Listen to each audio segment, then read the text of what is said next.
दोस्तों, स्वागत है आप सभी का हमारे YouTube चैनल पर। दोस्तों, आज के इस वीडियो में हम लोग लेकर आए हैं पॉलिटी के 25 ऐसे महत्वपूर्ण प्रश्न जो कि काफ़ी ज़्यादा इंपॉर्टेंट है आपके आने वाले एग्जाम के लिए। चाहे वह एग्जाम एसएससी का हो, रेलवे का हो, बैंकिंग का हो या स्टेट पुलिस का हो या कोई भी ऐसा एग्जाम हो जिसमें कि आपका जीके जीएस पूछा जाता है, तो उन सभी एग्जाम के लिए काफ़ी ज़्यादा इंपॉर्टेंट और हेल्पफुल है। इसीलिए वीडियो को लास्ट तक देखिएगा और वीडियो को जो है वह बहुत ज़्यादा ध्यान से देखिएगा, ताकि जो है आने वाले परीक्षाओं में अगर इस वीडियो से आपका एक प्रश्न पूछा जाता है तो आपसे छूटे ना। और अगर चैनल पर नए हैं तो चैनल को सब्सक्राइब कर बेल आइकन को जरूर ऑन कर लें, ताकि और भी जितने भी महत्वपूर्ण प्रश्न का वीडियो जो है इस चैनल पर अपलोड किया जाए वह आपसे छूटे ना। तो चलिए दोस्तों, स्टार्ट करते हैं। पहला प्रश्न है कि भारत के संविधान में कुल कितने अनुच्छेद और अनुसूची है। भारत के संविधान में कुल कितने अनुच्छेद और अनुसूची है। इसका उत्तर है आपका ऑप्शन सी, 395 अनुच्छेद और 12 अनुसूची। दोस्तों, भारत के संविधान में जो है वह कुल 395 अनुच्छेद और 12 अनुसूचियां हैं, और जो है इसमें कुल 22 भाग भी है। इन 22 भाग में से जो है वह भाग 5 जो है वह संविधान का सबसे बड़ा भाग है। भाग 5 में जो है वह संघ के बारे में प्रावधान किया गया है। काफ़ी ज़्यादा इंपॉर्टेंट है कि संविधान में जो है वह कुल 395 अनुच्छेद, 12 अनुसूची और कुल 22 भाग है। नेक्स्ट चलते हैं। अगला है आपका कि निम्नलिखित में से किस अनुच्छेद में चुनाव आयोग संबंधित प्रावधान किए गए हैं। निम्नलिखित में से किस अनुच्छेद में चुनाव आयोग संबंधित प्रावधान शामिल है। इसका उत्तर है आपका ऑप्शन ए, अनुच्छेद 324। दोस्तों, अनुच्छेद 324 में जो है वह चुनाव आयोग से संबंधित प्रावधान किए गए हैं। अनुच्छेद 148 में जो है आपका वह नियंत्रक एवं महालेखा परीक्षक के बारे में प्रावधान किया गया है। अनुच्छेद 243 में जो है आपका वह ग्राम सभा की परिभाषा के बारे में बताया गया है। ग्राम सभा की परिभाषा में जो है वह आपका नगर पालिकाएं तथा पंचायतों के बारे में प्रावधान किया गया है। अनुच्छेद 233 में जो है आपका राज्य के प्रत्येक जिले में एक जिला न्यायालय होगा, इसका प्रावधान किया गया है। अनुच्छेद 233 में जो है वह राज्य के प्रत्येक जिले में एक जिला न्यायालय होगा, इसका प्रावधान जो है वह अनुच्छेद 233 में किया गया है। नेक्स्ट चलते हैं दोस्तों। अगला है आपका भारत के संविधान की किस अनुसूची में संविधान की भाषाएं रखी गई है। दोस्तों, अगर आपको किसी प्रश्न का उत्तर पहले से पता है तो प्रश्न को जो है आप पहले से लगा लें और अंत में जो है अपना स्कोर जरूर शेयर करें कि आपने 25 में से कितने प्रश्न का सही जवाब दिया है। इसका उत्तर है आपका ऑप्शन सी, अनुसूची 8। दोस्तों, भारत के संविधान के अनुसूची 8 में संविधान की भाषाएं के बारे में प्रावधान किया गया है। जब संविधान जो है हम लोग का 26 जनवरी 1950 को लागू हुआ था, तो उस समय जो है वह संविधान में कुल 14 भाषाएं हुई करती थी। उसमें जो है 14 भाषाएं हुई करती थी, जो कि वर्तमान में जो है वह 22 भाषाएं हो गई है। समय समय पर जो है इसमें संशोधन करके कुल 8 भाषाएं जोड़ी गई है। वह जो है इस प्रकार है कि 21वां संविधान संशोधन 1967 के द्वारा जो है वह सिंधी भाषा को जोड़ा गया था। 71 संविधान संशोधन जो है 1992 के द्वारा 3 भाषा जोड़ी गई, नेपाली, मणिपुरी और कोंकणी। और 92वां संविधान संशोधन 2003 के तहत जो है वह 4 भाषा को जोड़ा गया, मैथिली, बोडो, डोगरी और संथाली। ये कुल 8 भाषा जो है बाद में जोड़ा गया है संशोधन करके। ये इंपॉर्टेंट है, काफ़ी ज़्यादा एग्जाम में पूछा गया है, तो इसको याद कर लीजिएगा। अनुसूची 1 में है आपका कि राज्य और केंद्र शासित प्रदेशों की सूची। अनुसूची 3 में है आपका पदाधिकारियों के शपथ के बारे में। और अनुसूची 12 में है आपका नगर पालिका के कार्यों से संबंधित विषय। अनुसूची 12 में जो है वह नगर पालिका के कार्यों से संबंधित विषय के बारे में है। नगर पालिका के कार्यों से संबंधित विषय जो है वह कुल 18 विषय है, इसको भी याद रखिएगा। नेक्स्ट चलते हैं। अगला है आपका कि भारतीय संविधान में एकल नागरिकता का प्रावधान किस देश से लिया गया है। भारतीय संविधान में एकल नागरिकता का प्रावधान किस देश से लिया गया है। इसका उत्तर है आपका ऑप्शन ए, ब्रिटेन से। दोस्तों, भारतीय संविधान में जो है एकल नागरिकता का प्रावधान ब्रिटेन से लिया गया है। कुल 10 देश ऐसा है जिससे कि हमारे संविधान में कुछ कुछ भाग लिया गया है, जिसमें ब्रिटेन से जो है वह कुल 5 चीज लिया गया है। ये 5 चीज क्या क्या है, तो एक हो गया आपका एकल नागरिकता, दूसरा है संसदीय प्रणाली, तीसरा है विधि का शासन, चौथा है विधि निर्माण की प्रक्रिया और पांचवा है आपका न्यायिक रीटें। ये कुल 5 चीजें जो है वह आपका ब्रिटेन से लिया गया है। आगे चलते हैं। अगला है कनाडा। कनाडा से जो है आपका वह 3 चीजें लिया गया है, एक सरकार की अर्ध संघात्मक प्रणाली, सशक्त केंद्र और राज्यपाल का पद। ये प्रश्न जो है काफी बार पूछा गया है कि राज्यपाल का पद जो है वह किस देश से लिया गया है, तो वह आपका कनाडा से लिया गया है। अगला देखते हैं। अगला है आपका रूस। रूस से जो है वह 2 चीजें लिया गया है, एक आपका मौलिक कर्तव्य और एक है आपका राजनीतिक, सामाजिक एवं आर्थिक न्याय। रूस से दो चीज लिया गया है, एक मौलिक कर्तव्य और एक है राजनीतिक, सामाजिक एवं आर्थिक न्याय। ठीक है। अगला है आपका फ्रांस से भी जो है वह दो चीज लिया गया है, एक गणतंत्र राज्य का विचार और दूसरा स्वतंत्रता, समानता एवं बंधुता का विचार। नेक्स्ट चलते हैं दोस्तों। अगला है आपका कि भारतीय संविधान का भाग 20 डैश से संबंधित है। भारतीय संविधान का भाग 20 डैश से संबंधित है।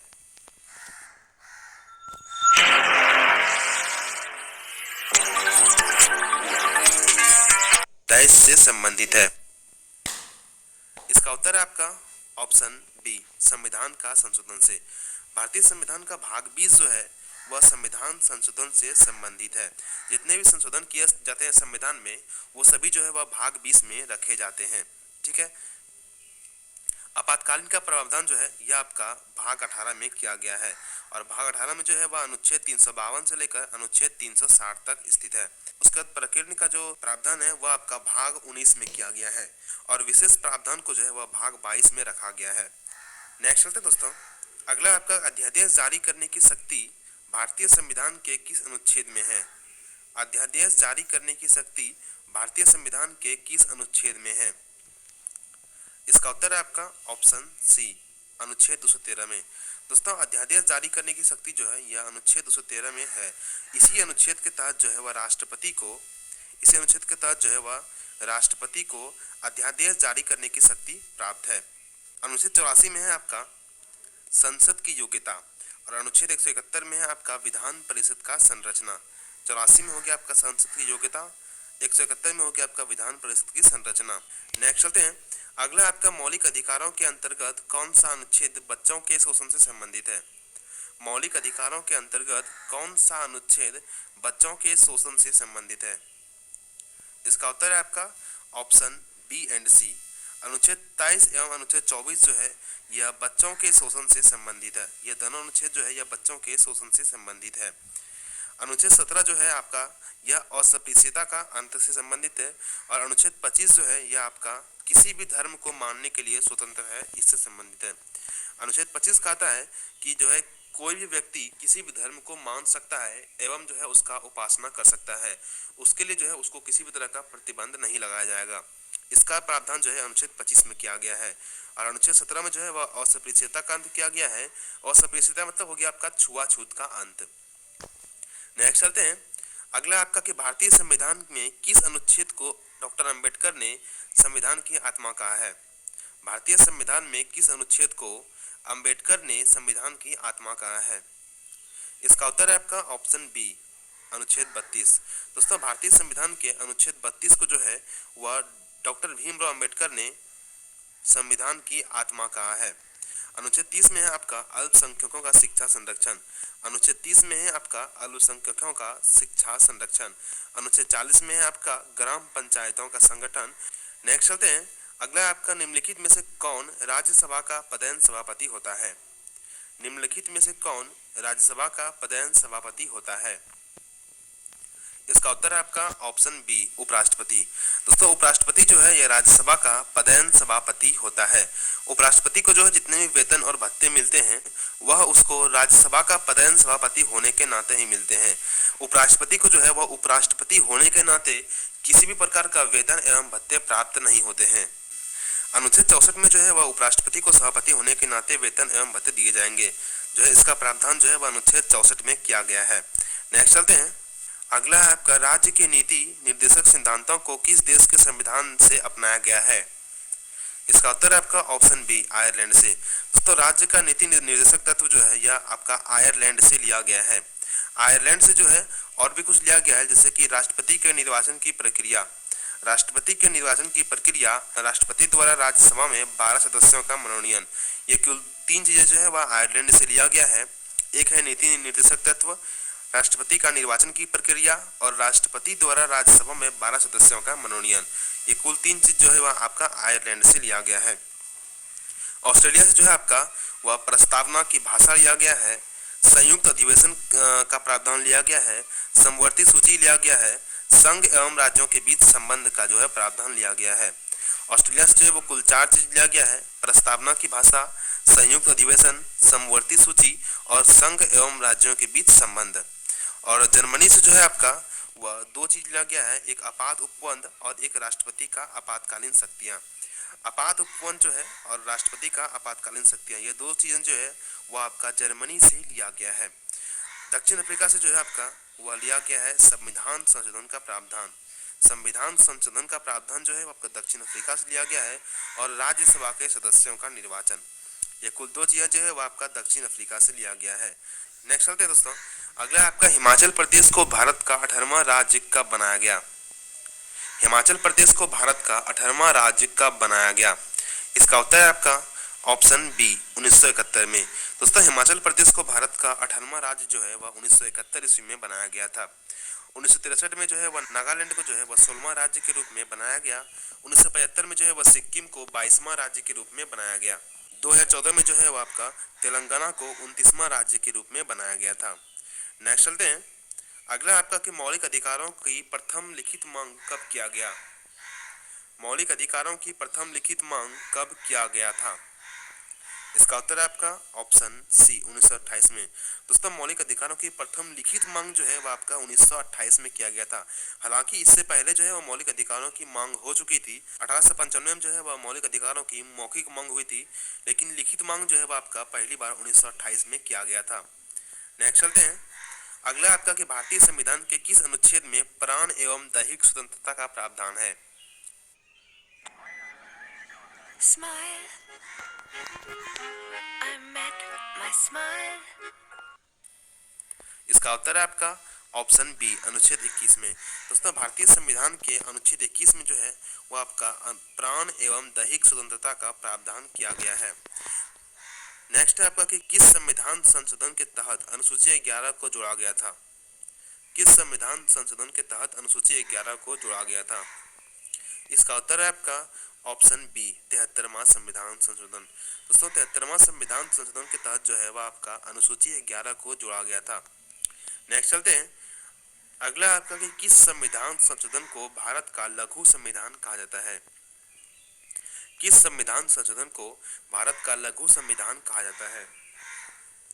इसका उत्तर है आपका ऑप्शन बी 42वां संविधान संशोधन। दोस्तों 42वां संविधान संशोधन जो है इसको जो है वह भारतीय संविधान का लघु संविधान कहा जाता है। क्यों? क्योंकि 42वां संविधान संशोधन जो है इसमें कुल 59 प्रावधान किए गए थे, यानी कि 59 प्रावधान में कुछ अनुच्छेद में जो है बदलाव किया गया था और कुछ नए अनुच्छेद जोड़े गए थे। कुल मिलाकर जो है वह 59 प्रावधान किए गए थे 42वां संविधान संशोधन में। ठीक है, नेक्स्ट चलते हैं, कुछ देख लेते हैं इंपॉर्टेंट प्रावधान जो कि 42वां संविधान संशोधन 1976 के तहत किया गया था। सबसे पहला जो है वह है आपका डीपीएसपी। डीपीएसपी मतलब होता है राज्य का नीति निर्देशक तत्व। इसमें जो है आपका अनुच्छेद 39A, अनुच्छेद 43A और अनुच्छेद 48A इन तीनों को जोड़ा गया था आपका।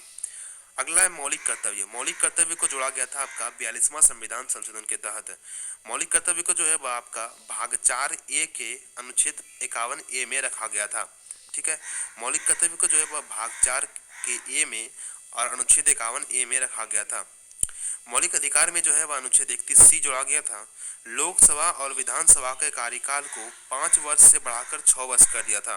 42वां संविधान संशोधन के तहत जो है वह लोकसभा और विधानसभा के कार्यकाल को जो है वह 5 साल से बढ़ाकर 6 वर्ष कर दिया था, लेकिन बाद में जो है फिर 6 वर्ष से घटकर 5 वर्ष कर दिया गया। समवर्ती सूची में 5 विषय जोड़े गए, शिक्षा, तौल तथा नाप, वन, वन्य जीव संरक्षण और परिवार नियोजन। ये कुल 5 विषय जो है वह आपका समवर्ती सूची में जोड़ा गया था। नेक्स्ट चलते हैं, अगला आपका कि संविधान के किस भाग में संघ शासित क्षेत्रों के लिए प्रावधान किया गया है। संविधान के किस भाग में संघ शासित क्षेत्रों के लिए प्रावधान किया गया है। इसका उत्तर है आपका ऑप्शन सी भाग 8 में। दोस्तों संविधान के भाग 8 में जो है आपका संघ शासित क्षेत्रों के लिए प्रावधान किया गया है।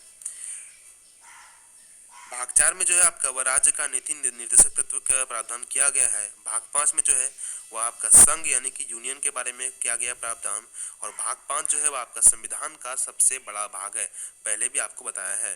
भाग 18 में जो है वह आपका आपात उपबंध के बारे में किया गया है प्रावधान। नेक्स्ट चलते हैं, अगला आपका कि भारतीय संविधान के अनुच्छेद 100 में क्या प्रावधान है। भारतीय संविधान के अनुच्छेद 100 में क्या प्रावधान है। इसका उत्तर है आपका ऑप्शन डी संसद की गणपूर्ति। दोस्तों अनुच्छेद 100 में जो है वो आपका संसद की गणपूर्ति के बारे में प्रावधान किया गया है। प्रधानमंत्री का कर्तव्य जो है यह आपका अनुच्छेद 78 में है। संसद के कार्यकाल का प्रावधान जो है वो आपका अनुच्छेद 83 में है और लोकसभा की संरचना का प्रावधान जो है वो आपका अनुच्छेद 81 में है। ये भी कुछ इंपॉर्टेंट अनुच्छेद है। नेक्स्ट चलते हैं। अगला आपका कि अध्यादेश जारी करने की शक्ति किसके पास होती है। अध्यादेश जारी करने की शक्ति किसके पास होती है। इसका उत्तर है आपका ऑप्शन ए राष्ट्रपति के पास। दोस्तों अध्यादेश जारी करने की शक्ति जो है वो आपका राष्ट्रपति के पास होती है। नेक्स्ट है आपका कि भारत के कार्यपालिका के अध्यक्ष कौन होते हैं। भारत के कार्यपालिका के अध्यक्ष कौन होते हैं। इसका उत्तर है आपका ऑप्शन बी राष्ट्रपति। दोस्तों भारत के कार्यपालिका जो है उसका अध्यक्ष आपका राष्ट्रपति होता है। नेक्स्ट है आपका कि मंत्री परिषद समूह किसके प्रति उत्तरदायी होते हैं। मंत्री परिषद समूह किसके प्रति उत्तरदायी होते हैं। इसका उत्तर है आपका ऑप्शन डी लोकसभा के प्रति। दोस्तों मंत्री परिषद का समूह जो है वो आपका लोकसभा के प्रति उत्तरदायी होता है और मंत्री परिषद का जो हेड होता है वो होता है आपका प्रधानमंत्री, यानी कि मंत्री परिषद का जो अध्यक्ष होता है वो आपका प्रधानमंत्री होता है। नेक्स्ट चलते हैं। अगला आपका कि सर्वोच्च न्यायालय द्वारा कितने प्रकार की रीटें जारी की जाती है। सर्वोच्च न्यायालय द्वारा कितने प्रकार की रीटें जारी की जाती है। इसका उत्तर है आपका ऑप्शन सी कुल 5 प्रकार की। दोस्तों सर्वोच्च न्यायालय के द्वारा जो है वह 5 प्रकार की रीटें जारी की जाती है। ये 5 प्रकार की रीटें जो है वह है आपका बंदी प्रत्यक्षीकरण, परमादेश, अधिकार परीक्ष, प्रतिषेध, उत्प्रेक्षण। ये कुल 5 प्रकार की रीटें हैं। इसमें से कोई भी रीट जो है वह सर्वोच्च न्यायालय जारी कर सकता है। नेक्स्ट चलते हैं। अगला है आपका संपत्ति के अधिकार को मूल अधिकार से किस सरकार के समय हटाया गया। संपत्ति के अधिकार को मूल अधिकार से किस सरकार के समय हटाया गया। इसका उत्तर है आपका ऑप्शन बी मोरारजी देसाई। दोस्तों संपत्ति के अधिकार को जो है वह मूल अधिकार से हटाकर वैधानिक अधिकार बनाने का जो कार्य है वह मोरारजी देसाई के शासनकाल में किया गया है। 44वां संविधान संशोधन 1978 के तहत संपत्ति के अधिकार को अनुच्छेद 19 और अनुच्छेद 31 से हटाकर 300 का ए में रखकर वैधानिक अधिकार यानी कि लीगल राइट बना दिया गया। यह 44वां संविधान संशोधन 1978 के तहत मोरारजी देसाई के शासनकाल में किया गया था। नेक्स्ट चलते हैं। अगला है आपका राष्ट्रपति का पद रिक्ति की स्थिति में उपराष्ट्रपति राष्ट्रपति के रूप में अधिकतम कितने समय तक कार्य कर सकता है।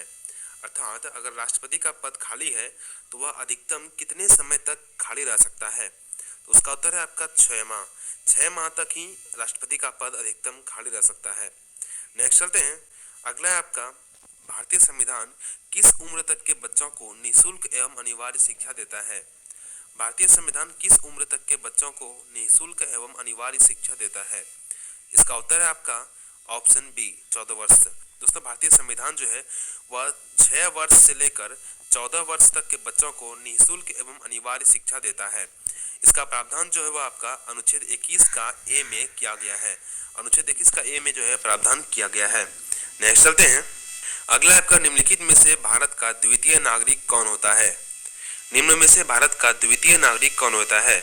हम सभी जानते हैं कि भारत का प्रथम नागरिक जो है वह आपका राष्ट्रपति होता है। तो द्वितीय नागरिक कौन होता है। इसका उत्तर है आपका ऑप्शन बी उपराष्ट्रपति। दोस्तों भारत का द्वितीय नागरिक जो है वह आपका उपराष्ट्रपति होता है और प्रथम नागरिक कौन होता है आपका राष्ट्रपति होता है।